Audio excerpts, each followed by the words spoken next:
The lightweight and welterweight divisions in the UFC are absolutely loaded right now, but strangely, nothing is really happening. No big fights have been announced, no timelines confirmed, just silence. Even the fighters themselves, Islam Makhachev, Ilia Topuria, they all look confused when asked about their next fight. No one seems to know what's going on, but finally, thanks to the latest episode of Weighing In with Josh Thompson and Big John McCarthy, we might have an idea. According to Josh, the UFC could be delaying everything on purpose. Why? Because they're waiting for the ESPN deal to expire and their new partnership with Netflix to kick in. Right now, under the ESPN deal, the UFC gets paid up front no matter how many people actually buy a pay-per-view. But with Netflix coming in, that changes. UFC's profits will depend on actual sales, and that means they'll want to start off with huge fights, super fights, big names, and high stakes. Josh believes the UFC doesn't want to risk someone like Islam or Ilia losing before that new deal starts. There's going to be a delay, I think, for the meantime, as the dust settles at the lightweight division. The UFC is, I think it really is looking at the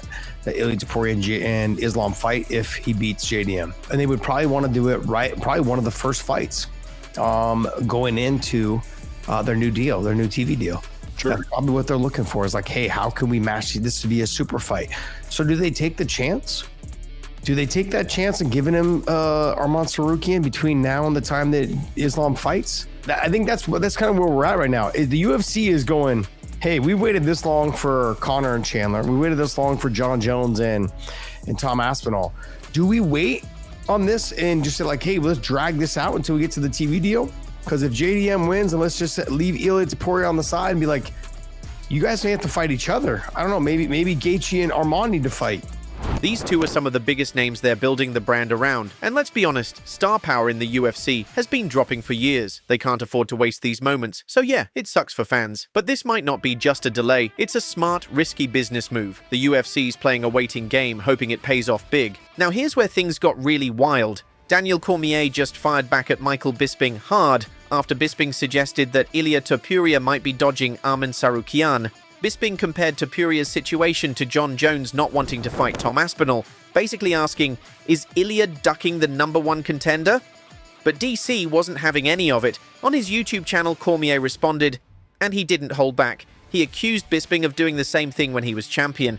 DC reminded everyone, when Bisping was champ, he chose to fight 46-year-old Dan Henderson in a revenge fight instead of the legit top contender Yoel Romero, who was on a tear. And then, when GSP called, Bisping took that huge money fight too, again skipping Romero. Cormier's point was clear. If Ilia is picking his opponents, it's really no different from what Bisping did himself. Bigger fights bring bigger rewards. Now, DC isn't saying Ilia shouldn't eventually fight Arman. He actually agrees that fights should happen, but he also gets why Ilia might want to wait. Remember, Arman pulled out of a title shot against Islam at the last minute, so maybe Ilia doesn't want to deal with that risk just yet. While fans keep joking online with duck memes and Arman literally chases a duck in the street, Cormier is trying to explain there's logic behind Ilia's choices. He thinks there's more to the story. Here's what DC said. Michael, I understand the frustration, but Mike, you were on the championship side. When you had the belt, you wanted revenge on Dan Henderson, so you fought him. But when there was a bigger fight, GSP, you took it. Even though Yoel Romero was probably the rightful #1 contender, you went for GSP because it was the bigger fight.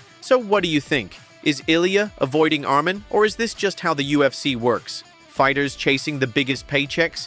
Meanwhile, things got tense between Movsar Evloev and Peter Yan real quick. Movsar told a story on a podcast that left fans completely stunned. He was asked about fighting other Russian fighters. He said he would never fight Zubaira Tukhugov or Zabit Magomedsharipov. Why? Because of their shared roots and traditions. For him, it's a matter of deep respect. But when the interviewer asked about Petr Yan, Movsar said he would consider it if he moved down to 135, not out of hate, just as a sporting challenge. Yan's a former champ, and Movsar thought it could be a great fight. But someone edited that interview, chopped it up to make it sound like Movsar was refusing to fight Zubaira out of respect but had no problem calling out Yan. That's not what he meant, but that's how it looked. Petr Yan saw that clip and got mad. He fired off a tweet tearing into Movsar's resume and basically told him to accomplish something first before running his mouth. He added some, let's just say, strong words. Movsar didn't respond online, he didn't want a Twitter war. Instead, he booked a flight and flew straight to Petr Yan's city to handle things face to face. Here's how he told the story. I was giving an interview. They asked if I'd ever fight Zubaira or Zabit. I said no, not even for the belt. Then they asked about Petr Yan. I said yes, maybe, if I moved down to 135. Just as a sporting challenge, nothing personal. Me and Peter trained together. We're friendly. It would be just business. Then someone chopped the clip and sent it to Peter, making it sound like I was disrespecting him.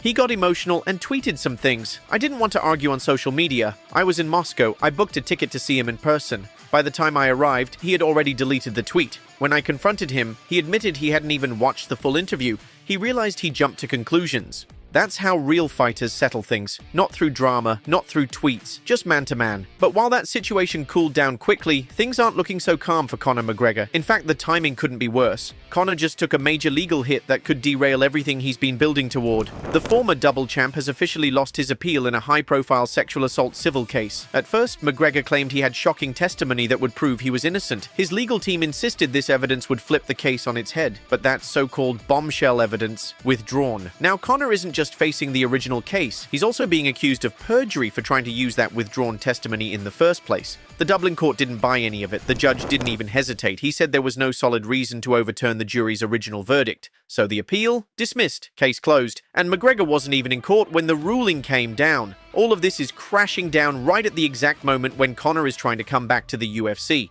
After nearly 10 months of silence, he finally re-entered the USADA drug testing pool. Conor McGregor recently posted videos of his drug tests. Blood, urine, the full process. That officially starts the countdown to his UFC return, but at the same time, he just lost a major appeal in a civil assault case. Now he's facing perjury allegations too, so we've got two versions of Conor, the fighter preparing for a comeback and the man stuck in legal trouble. Will the UFC still move forward with his fight? Will we finally see him against Michael Chandler or even Nate Diaz again? No one knows yet. But this lawsuit, it's a huge distraction at the worst possible time. Zooming out, the UFC feels stuck. Top names like Islam and Ilya aren't fighting, possibly due to business delays. Former champs like Bisping and Cormier are calling each other out. Movsar Evloev had to fly across the country to stop a misunderstanding from exploding, and Conor's caught between a comeback and courtroom chaos. This isn't just about fights anymore. It's about power, pride, business, and how far fighters will go for legacy. And we, the fans, are left watching it all unfold. So what do you think? Is this smart strategy from the UFC? Is Ilya ducking? Should Conor still fight? Let us know in the comments. And don't forget to like and subscribe for daily MMA updates.